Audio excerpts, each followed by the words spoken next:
In this class, we will discuss uncertainty relationships. So, in this part 1, I will try to establish the uncertainty relationship in the case of a matter wave packet.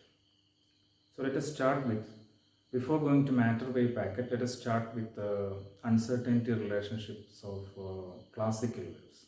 Waves like sound waves, waves on water surface, waves on a string, electromagnetic waves. So all these waves, not only matter waves, all the classical waves have uncertainty relationships. So we will start with the uncertainty relationships of classical waves.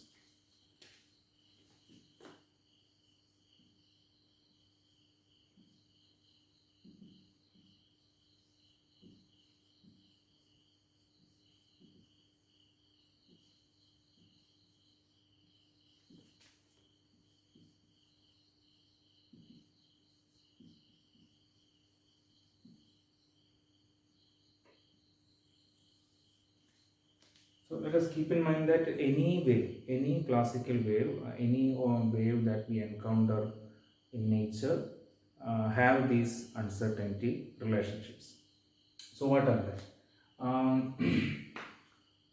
So the point is, suppose we try to measure the position and wavelength of a wave. So this may be a little confusing because we identify a wave as a disturbance spread out in space. Okay, there is a spreading in space. Then how do we talk about position of a wave? So here let us keep in mind that we are considering a pulse or a wave packet or a wave of finite extension. Okay, a wave of finite extension. Then we can think about what is the position of the wave. If it is not a wave of infinite extension but a wave of finite extension, which we call, from our previous discussions on wave packet, we know this is a pulse or a wave group or a wave packet. So consider a wave of finite extension. Then we want to measure its position as well as its wavelength. Okay, so this is a single wave. For the same wave, we want to measure its position and wavelength. So when we try to do this, we will find that there is always, we cannot exactly measure the position and wavelength together. There is always an error in position measurement as well as the wavelength measurement.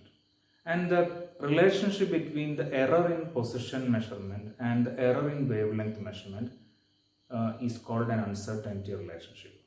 Okay, let us try to establish this step by step. Consider a narrow pulse. Okay, a very narrow pulse. Suppose it has only a single wave or a single wavelength. Okay, a single variation like this. Okay, a pulse with only a single wavelength. So it's a very narrow pulse. Let us say its width is this much. Let me call it delta x. So in this discussion, I will consider waves traveling along the x direction. We can always generalize it into 2 dimensions and 3 dimensions. So we will limit our discussions into 1 dimension. The physics is essentially the same when we try to generalize into higher dimensions. Only the equations are slightly varying, that's all. So let us focus on a single dimension now. So this wave is traveling along the x direction, and so this is the width of the wave. Okay, approximate spread of the wave.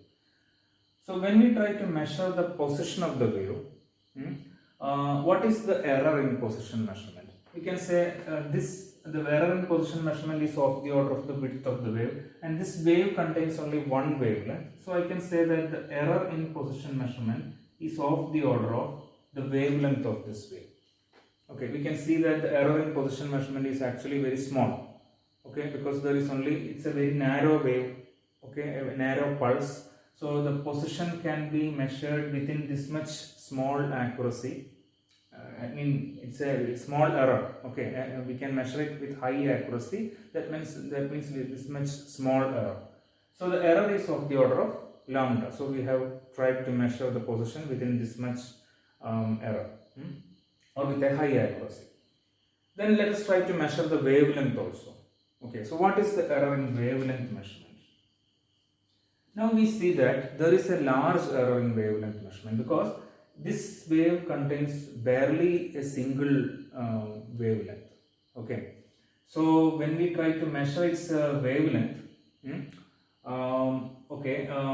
between, there is no adjacent troughs also. There is one trough and one crust.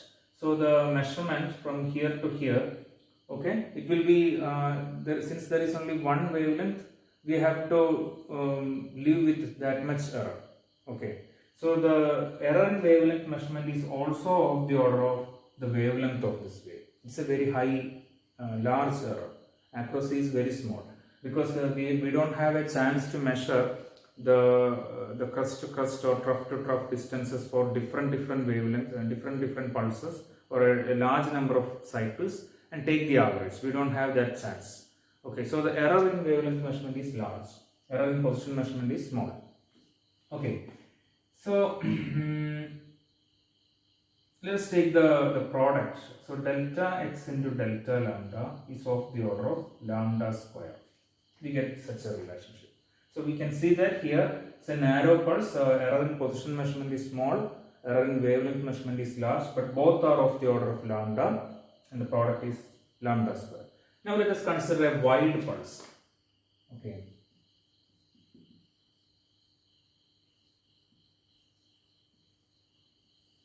Or a wide wave packet. It contains many cycles. Let us assume that the amplitude is fairly constant. Okay.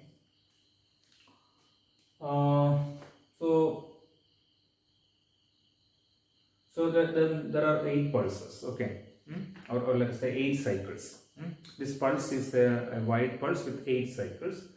So it's wide. Now again let us try to measure the position as well as wavelength of this wave. So now we can say its width is this much. So when we try to measure its position, we can see that the error in position measurement can be this much of the order of the width of the wave. So here, since it's a wave packet, the error in position measurement is large. Okay, how much large? Let us say this pulse contains n cycles. I have counted 8 cycles. Okay, let's say n cycles.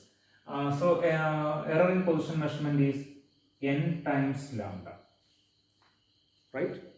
Okay, 1 wavelength, 2 wavelength, etc. If there are n cycles, n lambda is the total width of the wave, and error in position measurement is of the order of the width of the wave. So this much is the width of the wave. There are n cycles. Each cycle has a length lambda, wavelength lambda. So this is large. Now let us consider the error in wavelength measurement. This time we can measure this. This is the wavelength. Okay, we can measure this one. We can measure this here, right? So we can measure again next one. So this crust to crust distances we can measure for many cycles. Trough to trough distance also we can measure, and we can take the average. Okay, so this is more accurate compared to the earlier case of a very narrow pulse. So how much accurate is this one? If there are 8 cycles, the error reduces to 1 out of 8. If there are 10 cycles, 1 out of 10. If there are 100 cycles, 1 out of 100. So if the extension of the wave increases, the wavelength measurement becomes more and more accurate. In general, if there are n cycles, the error is 1 out of 10. So we can say 1 by n times lambda. Okay, compare it with this case. Here the error in wavelength is very large, of the order of lambda. But if there are n cycles, 1 out of n lambda. That much small is the error in wavelength measurement. Again, you take the product. So delta x into delta lambda is of the order of n lambda into lambda by n. So that n will cancel, we get lambda square. Right? So whether it's a narrow pulse or a wide pulse, the relationship between error in position measurement and error in wavelength measurement is the same. So we can write it here, delta x delta lambda is of the order of lambda square.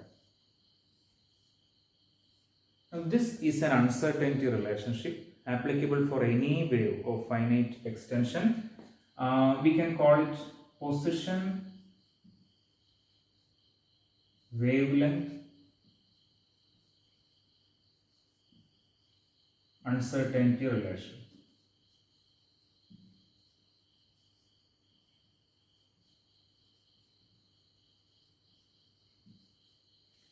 So when we try to measure position and wavelength of a wave, of a pulse or a wave packet together, okay, for the same wave packet we try to measure its position and wavelength, then there is inevitably an error in position and error in wavelength, and the product is of the order of lambda square. This is an uncertainty relationship. This is called position wavelength uncertainty relationship. So when if delta x is small like this, then delta lambda is large. If delta x is large for a wide pulse, then delta lambda is small. Okay. So we can conclude that for any wave, for any pulse or a wave packet, its position can be measured only at the expense of the measurement of its wavelength. If we try to measure position more and more accurately, there is more and more error in wavelength measurement. If we try to measure wavelength more and more accurately, then essentially it should be a wide wave packet. Then the position measurement will be having large error. So position of a wave can be measured only at the expense of the measurement of its wavelength. There is always an uncertainty relationship between the two. Okay, this is the fundamental uncertainty relationship for any pulse. Okay, when we try to measure its position and wavelength. And keep in mind again that this is applicable for any wave in nature, any classical wave in nature, including matter wave. Okay, a matter wave is not a classical wave, but including matter wave. But we will go to the case of matter wave later. Now let us keep in mind that for any wave that we find in nature, this uncertainty relationship is always there. Okay, this is the most fundamental case. Now I am going to express this position wavelength uncertainty relationship in a slightly different way. What I am going to do is this error in wavelength I can express in terms of error in wave number. Okay, let us see how this can be done.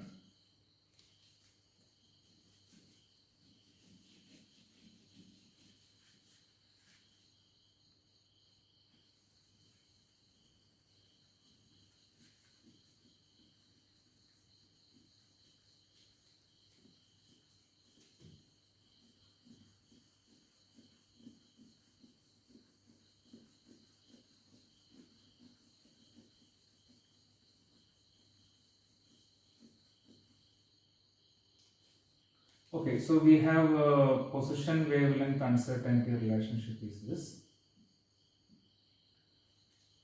Okay, now our question is how to convert this error in wavelength into error in wave number. So what is the relationship between wave number and wavelength? Wave number is 2 pi by lambda, right? Then we can ask the possibility, what is the error in wave number in terms of error in lambda? Okay, is it this?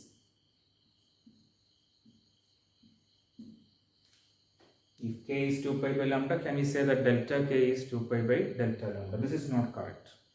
Okay, we can see this with an example. Suppose we have a wide wave packet, let's say infinitely long wave packet. If an infinitely long wave, if it is an infinitely long wave, we know that lambda can be very accurately measured. If lambda is very accurately measured, then lambda is exactly known, then what is error in wavelength? Delta lambda. Delta lambda is 0, right? If delta lambda is 0, according to this relation, what is delta k? Delta k tends to infinity, or delta k is equal to infinity. That means there is a large error in wave number. But this is wrong, because if lambda is accurately known, then k is accurately known. Correct. So this relationship is not correct. This gives that if lambda is accurately known, that is if error in lambda is 0, then error in wave number will be infinitely large. So this is not correct. Okay, this is not correct. Delta k is not equal to 2 pi by delta lambda. So what we need is, if delta lambda is 0, if lambda is accurately known, then k also should be accurately known. That means what we need is a relationship something like delta k should be proportional to delta lambda. This must be the correct case. If delta lambda is 0, delta k also must be 0. Okay, so what is the correct relationship between delta k and delta lambda? This is correct. This should be the correct thing. So let us start with this. K is equal to 2 pi by lambda. Let us take the differentials on both sides. So delta k is, if you differentiate the right side, we get 2 pi by lambda square delta lambda. You can also use dk. Okay, so let us follow this notation. Now this minus sign only shows that as lambda increases, k decreases. Okay, as lambda increases, k decreases. That is why this minus sign. You can take the magnitude on both sides. So magnitude of delta k is 2 pi by lambda square magnitude of delta lambda, or magnitude of delta lambda is lambda square by 2 pi. I am taking this to the left side, magnitude of delta k. Now in this expression, what appears is the magnitude of delta x and magnitude of delta x and magnitude of delta lambda. Okay. Now here let us substitute for delta lambda this one in terms of delta k. So we have from this expression, we have delta x into, instead of delta lambda I am substituting this. Let me drop the magnitude symbol. So we have lambda square by 2 pi delta k. This is of the order of lambda square, correct? So lambda square will cancel on both sides. We have delta x into delta k is of the order of 2 pi. I can take to the right side. Delta x into delta k is of the order of 2 pi. In general, we can say, I can say delta x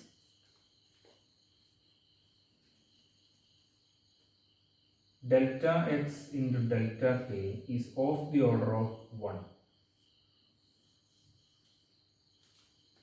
Delta x into delta k is of the order, this 2 pi is of the order of 1. Now what we have done is this position wavelength uncertainty relationship we have rewritten in terms of position wave number uncertainty relationship. Again, this is applicable for any classical wave. So this is the same uncertainty relationship, only we have re-expressed in another way. So we can call this position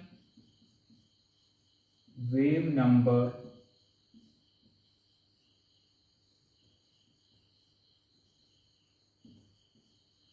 uncertainty relationship. Okay. Applicable for any classical wave. Okay, so it is essentially the same. Only thing is that the error in wavelength we have re-expressed in terms of error in wave number. Here you can see that error in wave number is proportional to error in wavelength, as we have guessed. Okay, if delta lambda is 0, delta k is also 0. That means if lambda is accurately known, wave number is accurately known. So this is only a re-expressing the same thing. Okay, now this is one type of uncertainty relationship of classical waves. That is the uncertainty between measurement error in position measurement and error in wavelength measurement. This is only a re-expressing of the same thing. Now there is another kind of uncertainty relationship. When we try to measure the time period of a wave which has a finite time interval, which exists for a finite time interval. Let us see.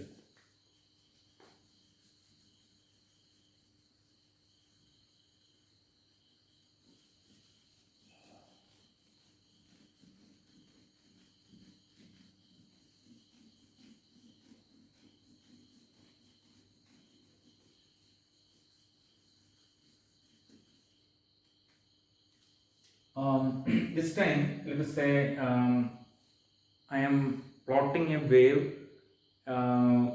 with the time along the x-axis. Okay, so let's say horizontally I am plotting time.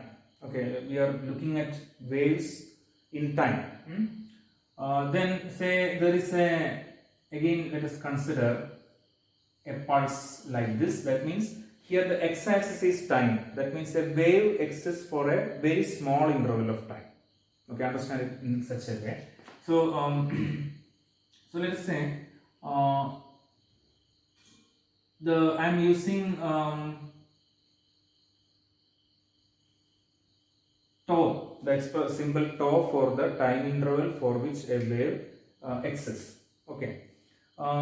See, so in this narrow pulse, if this wave exists for a time tau, then I can say this this is time.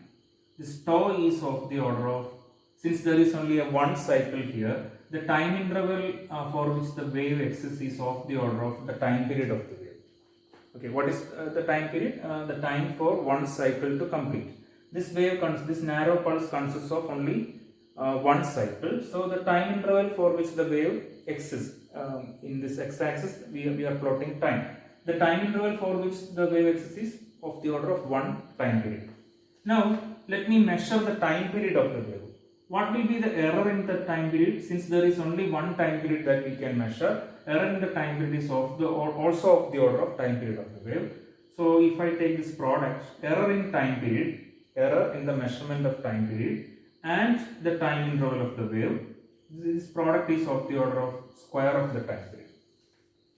So here the time interval is small, time interval for which the wave exists is very small, but this necessarily results in a large error in the time period measurement. Time period measurement has a large error because we can measure only one time period here. Now consider a wide pulse. Again we are plotting it in time. The width I am talking about is not width in space but width in time. Okay. So consider a wide pulse like this. So there are many cycles over time. So what is the time interval for which the wave exists? This much time interval, because there are many cycles are there. So the time interval for which the wave exists is of the order of, if there are n cycles, n times t. Okay, t is the time period. If there are n cycles, then what is the total time for which the wave oscillates or wave exists? Time interval is n times t. Again, if you measure the time period of the wave, what is the error in the time period? Now we can see that the error in the time period has reduced. We can measure time period for one cycle, second cycle, etc. For many cycles, we can measure the time period and we can take the average. So delta t is 1 out of n t. It has decreased. So when the time interval for which the wave exists is large, the error in the time period measurement is small. So again, if you take the product, delta t into tau, the error in time period into time interval for which the wave exists is, this n and 1 by n will cancel, right? So for both waves we can see that delta t into tau is of the order of t square,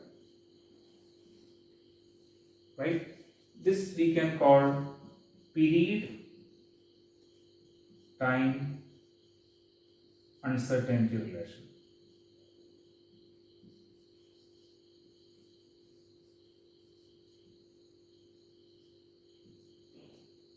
Okay, so what is the idea? When we try to measure the time period of a wave that exists for a finite interval of time. Okay, when we try to measure the time period of a wave that exists for a finite interval of time, there is always an error in time period measurement, and the error in time period and the product of the error in time period and the time interval for which the wave exists is of the order of square of the time period. This is the idea. Here keep in mind that this is different from the position wavelength uncertainty relationship. Here we try to measure, the error is there only in one quantity, in the time period measurement. Tau is not an error, tau is the time interval over which the wave oscillates. This oscillations exist for that much time interval. Okay. So here the error is there only in the measurement of time period. And if you can see that if time interval is small, time interval for which the wave exists is small, there is a large error in time period measurement. If the wave exists for a long time period, there is a small error in time period measurement. Okay, so this is period time uncertainty relationship, again applicable for any classical wave. Now, just as we have rewritten the position wavelength uncertainty relationship in terms of position wave number, that means the error in wavelength I have rewritten in terms of error in wave number. In the same way, the error in time period we can rewrite in terms of error in frequency. Let us see.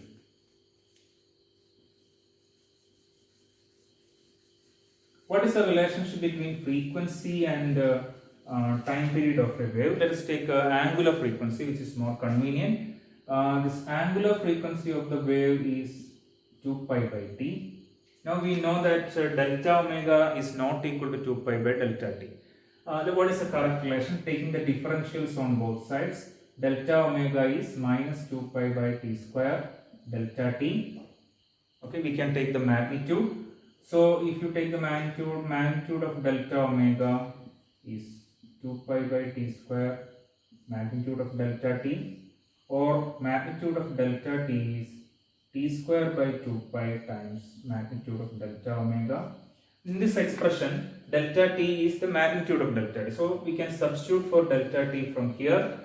So this relationship we can rewrite as t square by 2 pi. Instead of delta t I am substituting t square by 2 pi into delta omega. I have dropped the magnitude symbol into tau, the time interval for which the wave exists. This is of the order of t square. So t square will cancel on both sides. So delta omega into tau is of the order of 2 pi. Or in general I can say delta omega into tau is of the order of 1. Okay, so what we have done, this period time uncertainty relationship for a classical wave I have rewritten in terms of frequency time. So this we can call frequency time uncertainty relationship.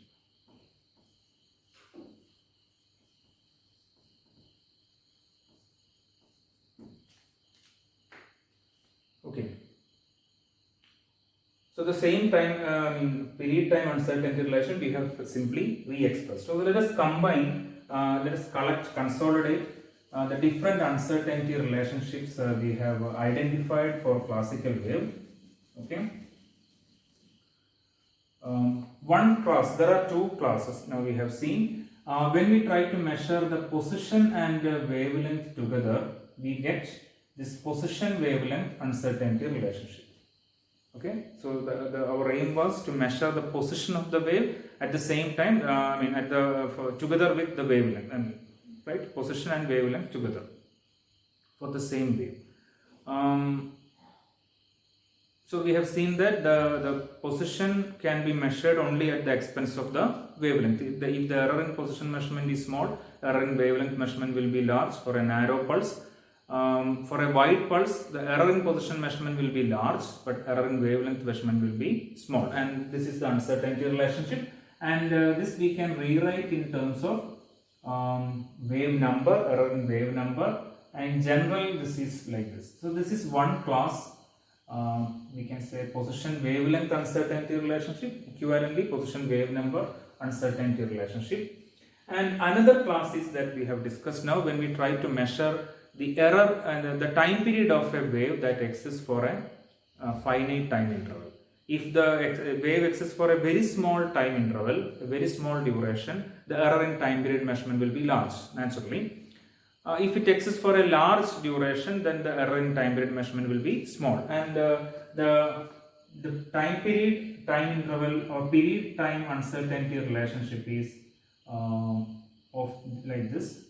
Delta t into tau is of the order of t square. Here tau is the time interval for which the wave exists. And this delta t, the error in time period, we can rewrite in terms of error in frequency. And it is delta omega into tau is of the order of 1, which we can call frequency time uncertainty relationship.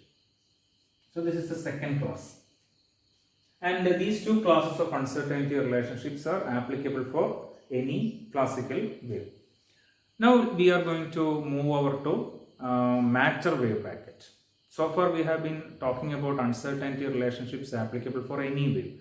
Naturally this must be applicable for matter wave packet also. It's also a wave packet, a wave of finite extension. So these two uncertainty relationships are applicable for matter wave packet also. But in the case of matter wave packet, we can rewrite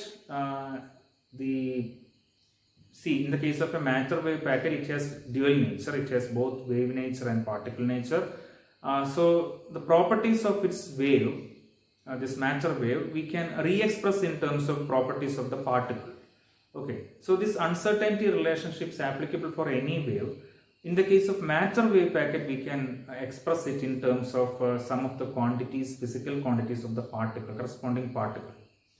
So let us see what are the uncertainty relationships, the same uncertainty relationships, how we will re-express this in terms of the properties of the particle in a matter wave packet. So for a matter wave packet, we can express, first of all we can express its wave number in terms of wave number of the wave, matter wave, in terms of the momentum of the particle, right? The idea is this: consider a particle of mass m moving in the x direction with a velocity v. Now in situations where this particle exhibits wave nature, or this particle always exhibits wave nature, but in situations where this wave nature is predominant, it's important, significant, then this particle we have to express using a matter wave packet of some finite extension, right? Of some finite extension. Now we know that any wave of finite extension, any pulse or any wave packet has some uncertainty relationships, and in particular we know when we try to measure the position and the wave number of this wave packet together, this is the position wave number uncertainty relationship, right? This is applicable for any wave. This is applicable for this matter wave packet also. Now in the case of this matter wave packet, this error in wave number, since wave number is related to momentum of this particle, error in wave number must be related to error in momentum of the particle. Okay, so what is the connection? Since this particle is moving along the x direction, we can say momentum. I can use the symbol px, x component of momentum. This momentum I can write as h cross times k, where k is the wave number of this.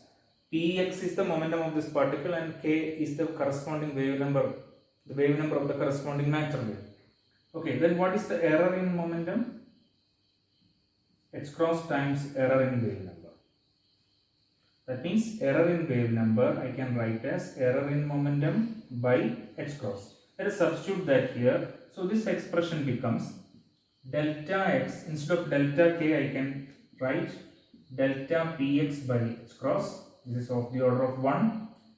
So if I take this h cross to the right side, we get this delta x, delta px of the order of h cross. Delta x is the error in position measurement of this wave. Why there is an error? Because it's a matter wave, it's a wave packet of some finite extension. So there must be some error in position measurement. When we talk about the position of the wave, we are essentially talking about position of the corresponding particle. And delta px is the error in momentum measurement, momentum of this particle. And we can see that the product is of the order of h cross. So there is if it is a narrow wave packet, right, as we have a single pulse like this, if it's a very narrow wave packet, then error in position is small. Okay, delta x is small. But here its wavelength, error in wavelength measurement is large, as we know, because there is only a single cycle there. So delta lambda is large. If wavelength, there is a large error in wavelength measurement, then there will be a large error in position measurement, momentum measurement. If there is a large error in wavelength measurement, there is a large error in momentum measurement, because momentum is h by lambda. Okay. If error in wavelength measurement is large, error in wave number measurement will be large, error in momentum measurement will be large. See, delta px is proportional to delta k. We know that delta k is proportional to delta lambda. So here there is a large error in wavelength measurement, a large error in wave number, a large error in momentum. So delta x is small, but delta k is large. And when we come to a little more wide wave packet, delta x is large.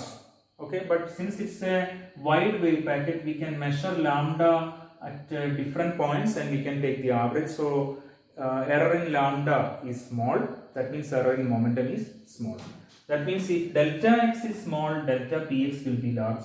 If delta x is large, delta p will be small. So there is a reciprocal relationship between error in position and error in momentum, right? That is the idea of uncertainty relationship. Incidentally, I should have stated earlier, the word uncertainty, we use the word uncertainty. This is just another word that we use for error. Error in measurement. Okay, this is just another word used for error. Now, how we define error is another question. So, if you come back to this expression, we can see that this is essentially we can call this as position momentum uncertainty relationship. Position momentum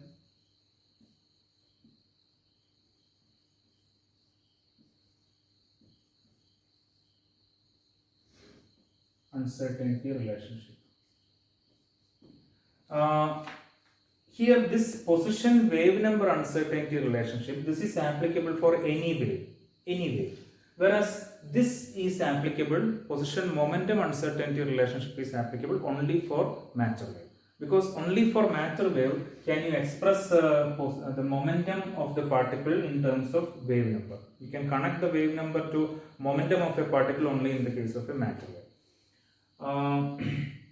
Okay, so what I have said is that uncertainty is just another word we use for error in measurement, but we can define error in many ways. If you look at this expression, the exact term on the right hand side depends on two factors. One is how we define error, delta x and delta k, how we define the error in a measurement. And secondly, what type of wave packet are we using? What is the wave function of the wave packet? So these are the two factors on which this numerical factor depends. Now commonly that we use a common definition for the error in measurement. Okay, this is a common definition that we use is standard deviation.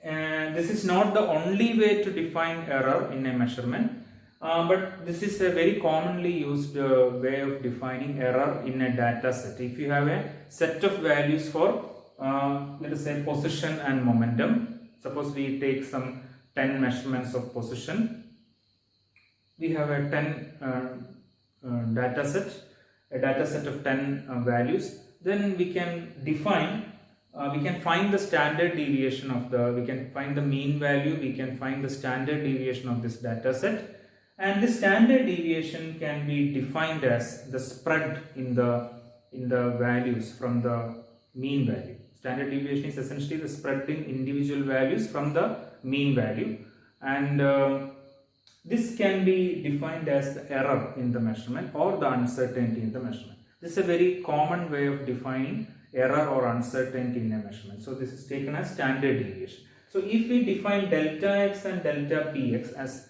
delta x as standard deviation in position measurement, delta p as the standard deviation in momentum measurement, okay, and also if the wave packet is a suppose it's a Gaussian wave packet.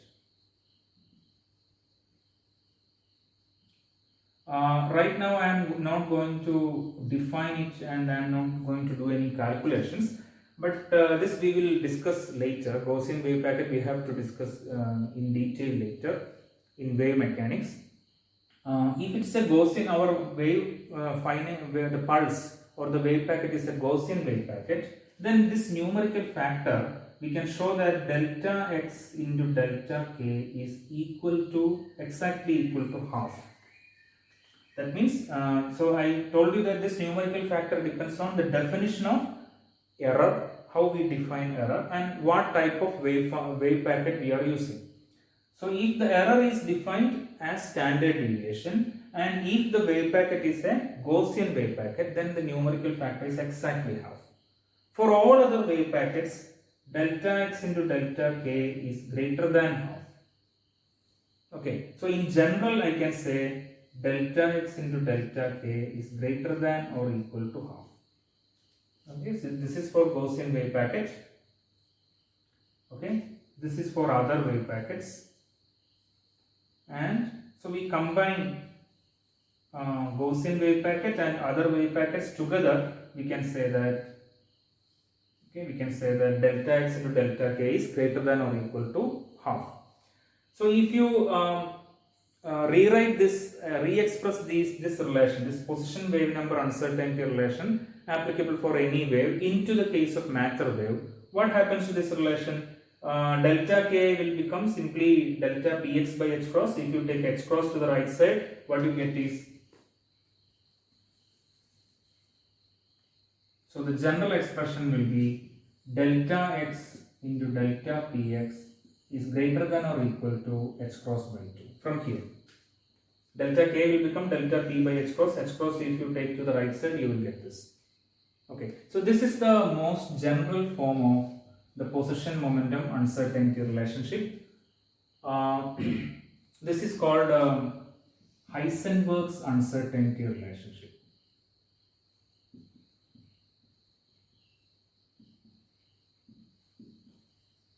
Between position and momentum. This was discovered by Werner Heisenberg, German physicist Werner Heisenberg in 1927. And for this discovery, Heisenberg has to his credit, there are other discoveries in physics. He discovered the first version of quantum mechanics called matrix mechanics. That was in 1925, and 2 years later in 1927 he discovered uncertainty relationship, and there are also other contributions. And mainly for the uncertainty relationship and also for the discovery of matrix mechanics, he got Nobel Prize in Physics in 1932. So this position momentum uncertainty relationship for a matter wave is also called Heisenberg's uncertainty relationship. So what is the statement of this uncertainty relationship? We can state the Heisenberg's uncertainty relationship like this. It is impossible to measure together the exact position of a particle moving in any direction and its exact momentum along the same direction. Okay, here we have expressed the position, the particle moving along the x direction. So the position measurement is the measurement when the particle is moving along the x direction, and the momentum measurement is the x component of momentum. So it is impossible to measure together the exact position, okay, without any error, exact position along some direction and its exact momentum along the same direction. There is always an error or uncertainty in the measurement of both position and momentum.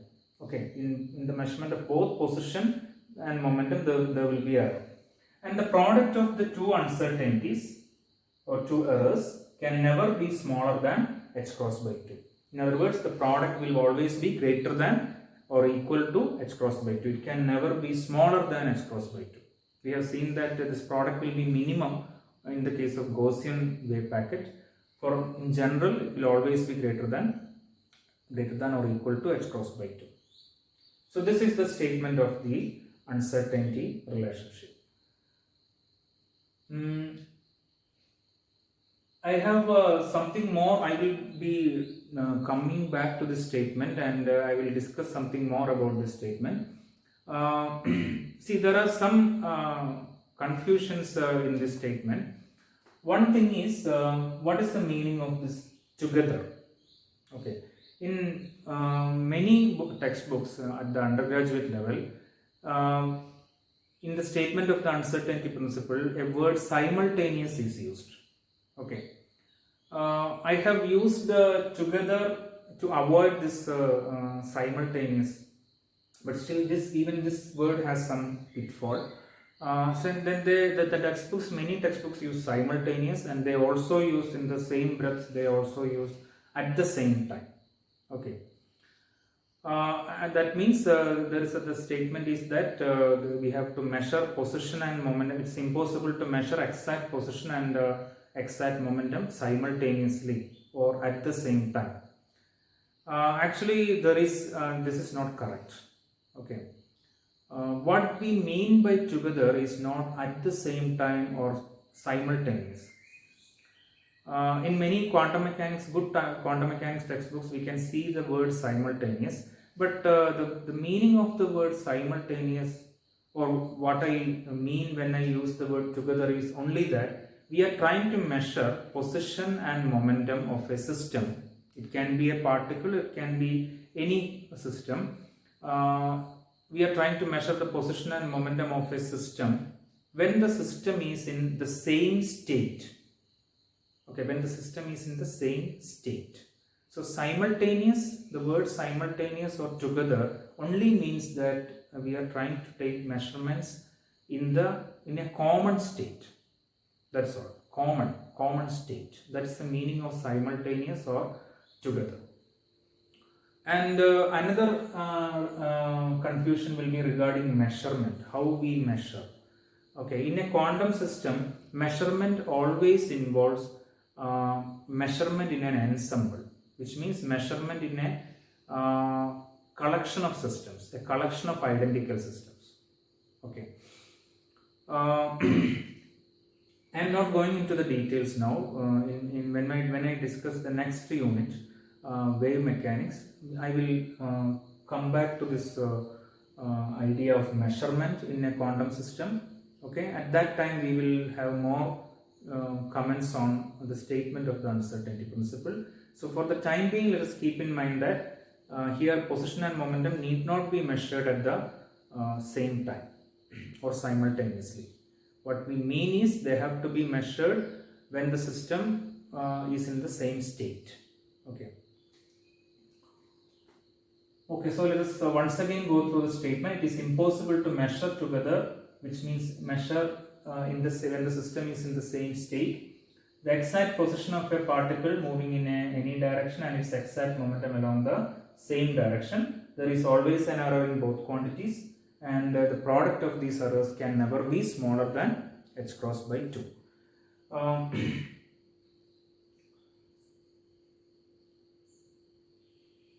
In the same, so here I have considered the position along the x direction and momentum along the x direction. That means in this we can similarly talk about uncertainty relationship in position along the y direction and momentum along the y direction, position along the z direction and momentum along the z direction. So we can write down similar uncertainty relationships. Let us see. So if you try to write down the uncertainty relationship for position and momentum along the y direction, we can have delta y into delta py is greater than or equal to h cross by 2.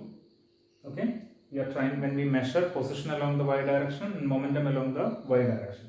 Similarly, when you measure the position along the z direction and momentum along the z direction, there is an uncertainty relationship between delta z and delta pz. So the important point is that whatever be the direction, it can be a general direction. When we try to measure position along a general direction and momentum along the same direction, there is an uncertainty relationship between the two.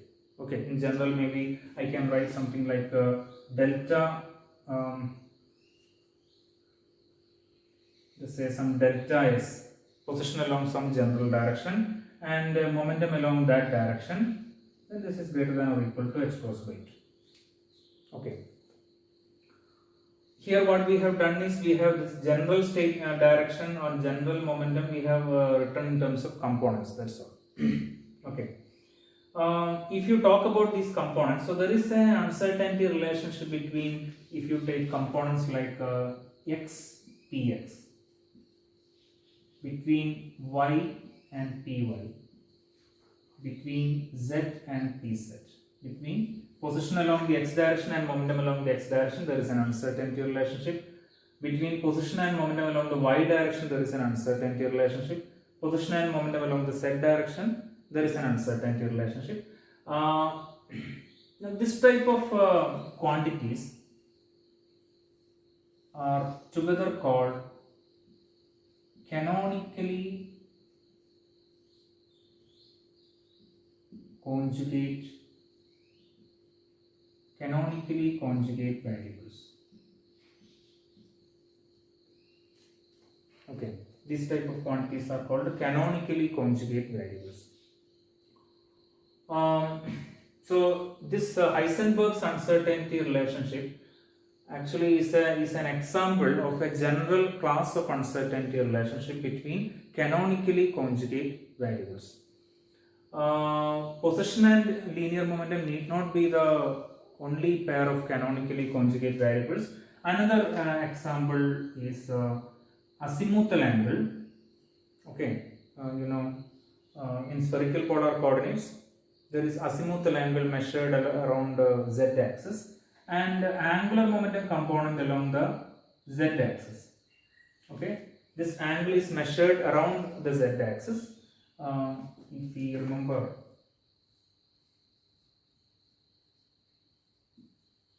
azimuthal angle is measured usually around the z axis. Okay, and consider, so this angle is measured around z axis and this angular momentum is the angular momentum component along the z axis. These are also conjugate variables, canonically conjugate variables. Okay, so similarly, just like these pairs, there can be uncertainty relationship between these two also. I can write delta phi into delta Lz is greater than or equal to h cross by 2. Okay, in a problem we will try to prove this in at least in a special case. So these are all canonically conjugate, and this angle it need not be azimuthal angle and z component of angular momentum. This can be in general, just like I talk about position and momentum along any direction. You say any angle or an angle measured around any axis along any axis, let us say an axis along this direction, and the angular momentum component along that axis. So those two are canonically conjugate pairs. So between canonically conjugate pairs, the uncertainty relationship will be like this, and Heisenberg uncertainty relationship is actually the uncertainty relationship between two canonically conjugate variables. Okay, so these are all, we can say, usually the word, this naming Heisenberg's uncertainty relationship is used only for position and momentum, position momentum uncertainty relationship. It's not used for this one, but this is in general uncertainty relationship between canonically conjugate variables, and that include x px, y py, z pz, and phi and lz. Okay, between any pair of canonically conjugate variables.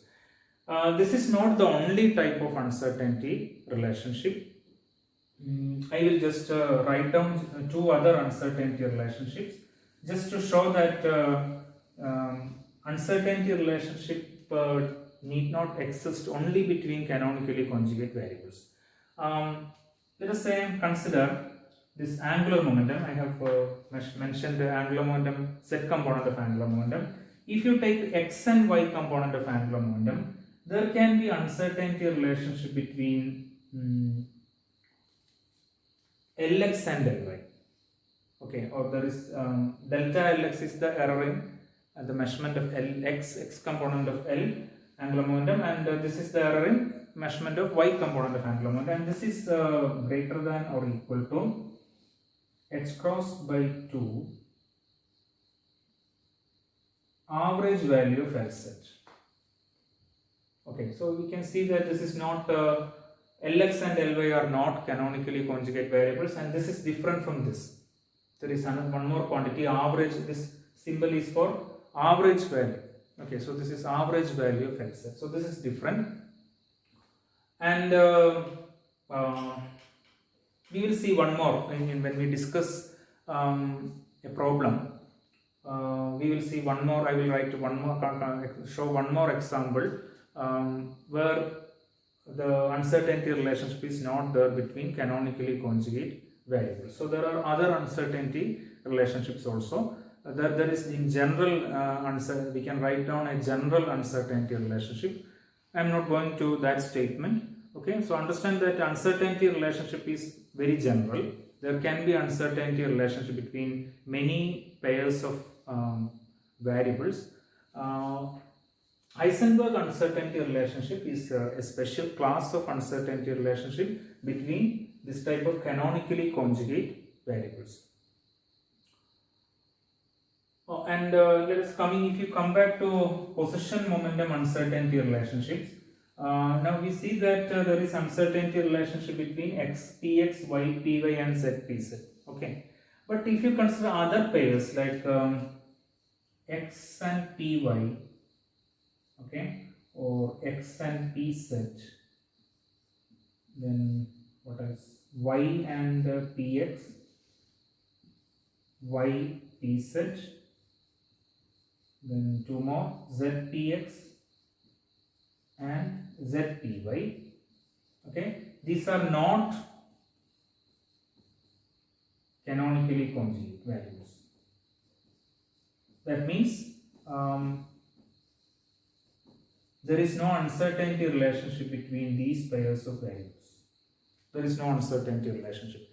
In other words, you can measure exactly the position of a particle along one direction and its momentum along the other direction. Okay, if you try to measure position along the x direction and momentum along the y direction, that is possible. We can have exact measurements. Okay, and in other words, there are the error between these two. Okay, even if there are error between these two, they don't satisfy such an uncertainty relationship. There is no connection. There is no correlation between the error in x and py. Okay, whether you can measure it exactly is another question. For example, in a quantum system, there will always be a wave packet, and the error in position measurement cannot be made exact. Okay, in that sense. The point is that there is no correlation between the errors in x and py, between x and pz and between these pairs. They are not canonically conjugate variables. Whereas in the case of canonically conjugate variables, there is always a correlation, okay, between the error in one variable and the error in the other variable. And this is the correlation. This is actually a correlation relationship between the error in one variable and the error in the other variable. That is the idea. So we have expressed the position wavelength or position wave number uncertainty relationship for any wave in terms of position momentum uncertainty relationship of a matter wave. What about the other type of uncertainty relationship between time period and time interval? Period time interval uncertainty relationship or frequency time interval uncertainty relationship, which is applicable for any wave. How can we rewrite this in the case of a matter wave? This is also possible. The frequency time uncertainty relationship is this: delta omega into tau is of the order of 1. This is applicable for any wave. Now, in the case of matter wave, this error in frequency you can connect in terms of error in energy of the moving particle. Okay, always remember that matter wave is just another way of modeling a moving particle. So what is the connection between energy of the particle and the angular frequency of the matter wave? This is a relation. E is equal to h cross omega. So if you take differentials on both sides, delta E is proportional to delta omega, or delta omega I can write as delta E by h cross. So if I substitute that here, this expression becomes delta E by h cross into tau is of the order of 1, or delta E into tau is of the order of h cross. So this frequency time uncertainty relationship applicable for any wave, you can rewrite in the case of matter wave as energy time uncertainty relation. This is called energy time uncertainty relation. This we can write down only in the case of matter wave. Okay, this is applicable for any wave, but this connection is there to connect angular frequency with the energy of the particle. This is possible only in the case of matter wave. So this is called energy time uncertainty relationship. Here this idea is that if you consider a system, for example an atomic electron, consider an electron in an atom, an orbital electron in an atom, when it is excited from a ground state, when it is excited to a higher energy state, let's say this is the ground state, it is excited to a higher energy state. This is electron is originally here, now it reaches here. Okay, now it can remain in the excited state only for a finite time interval, let us say tau. So an electron can remain in the atomic excited state only for a finite time interval. Usually for an atomic level, this is of the order of 10 raised to minus 8 seconds for an atomic level. For a nuclear energy level, it's different. So this is 10 raised to minus 8 seconds. So it can exist here only for a finite time interval. Now this time energy uncertainty relationship says that if a system is if a wave packet exists for a finite time interval tau, then there is an error in the measurement of energy of the wave packet. So if you if you apply this idea to a physical situation like this electron can exist in this excited state only for a finite time interval 10 raised to minus 8 seconds. That means its wave packet, this electron wave or electron wave packet can exist in this state only for a finite time interval tau, which is 10 raised to minus 8 seconds. It means that when you try to measure the energy of this state, there is always an error in the energy measurement. This can be identified as we can say this is ground state and this is excited state. Then we can say this energy of this excited state has some error, or we say that this energy has a width delta E. Okay, or this error can be identified as the width of the energy level. When we measure this energy of the excited state, it is always it cannot be exactly accurately measured. There will always be some error, some width in this energy of the excited state. If you measure we know that when the electron de-excites, then the difference in energy is emitted as during de-excitation, the difference in energy is emitted as 1 photon of radiation. Then if the energy has error, energy of the excited state, then the frequency of this emitted photon also has some finite width. Okay, so when we try to measure the frequency or wavelength of a spectral line, there will always be a finite width. Okay. Now, so this in a physical situation, this error in energy can be identified as the width of an excited state. Okay, now if this wave packet, electron wave packet or wave packet of any system in a particular energy state is a Lorentzian function, okay, then this relationship, either frequency time uncertainty relationship or energy time uncertainty relationship, the frequency time uncertainty relationship we can write as exactly 1 by 2. Okay, this is of the order of 1, but if the wave packet in the excited state is a Lorentzian, then this frequency time uncertainty relationship will be exactly 1 by 2, or energy time uncertainty relationship will be then h cross by 2 for a Lorentzian wave packet. So for all other wave packets, this will be greater than h cross by 2. Therefore, in general, I can say, in general, I can say delta E into tau is greater than or equal to h cross by 2. Okay. So what is how can we state this energy time uncertainty relationship? It is impossible to exactly measure the energy of a system in a particular state if the system remains in that state only for a finite time interval. Okay, it is impossible to measure the exact energy of a system in a state if the system remains in that state for a finite time interval, as in this specific example. And the error in the energy measurement cannot be less than this, it cannot be less than delta E is always greater than or equal to h cross by 2 tau, right, from here. So error in the energy measurement can never be smaller than h cross by 2 tau, where tau is the time interval for which the system remains in that state.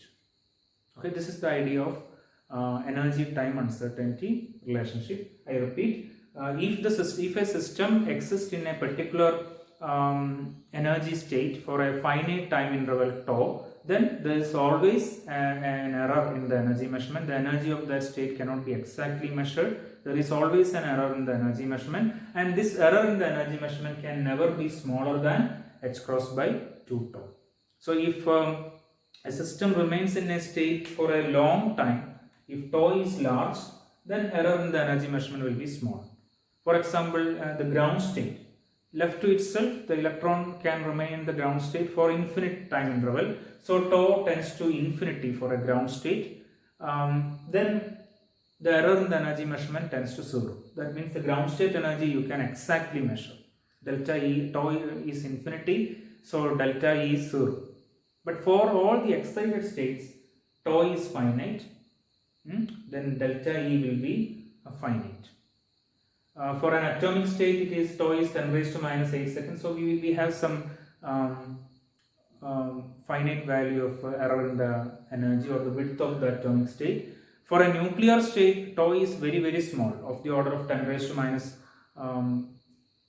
14 second in some cases, 10 raised to minus up to smaller up to 10 raised to minus 21 second in some other cases. Okay, if tau is very small, then delta E will be large. It's very large. Okay, when we do some actual problems, we try to obtain a physical estimate of how much is the width of an atomic state, how much is the width of a nuclear state, etc. Okay, so as long as a system remains in a state for a finite time interval, there is always this much of error in the energy of that state, and it is not smaller than h cross by 2 tau. That means it is always greater than or equal to h cross by 2 tau. This is time energy or energy time uncertainty relationship. So what we have discussed so far is uncertainty relationships can exist for any wave, for any classical wave.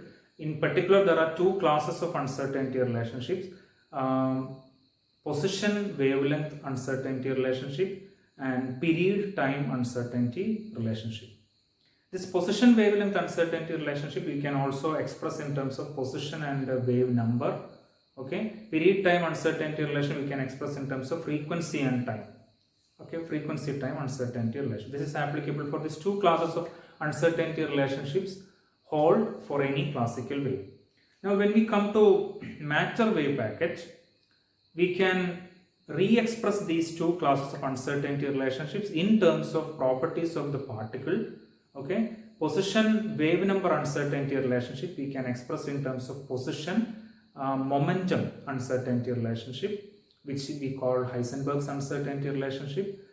And this is, I have told you, this is a particular class of uncertainty relationships called canonically uncertainty relationship between canonically conjugate variables.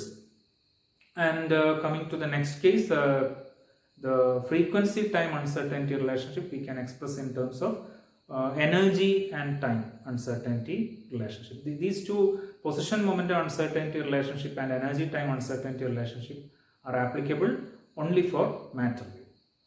So that is all on the first part of our discussion on uncertainty relationships. In the next two parts, I will try to apply this uncertainty relationship to some different problems.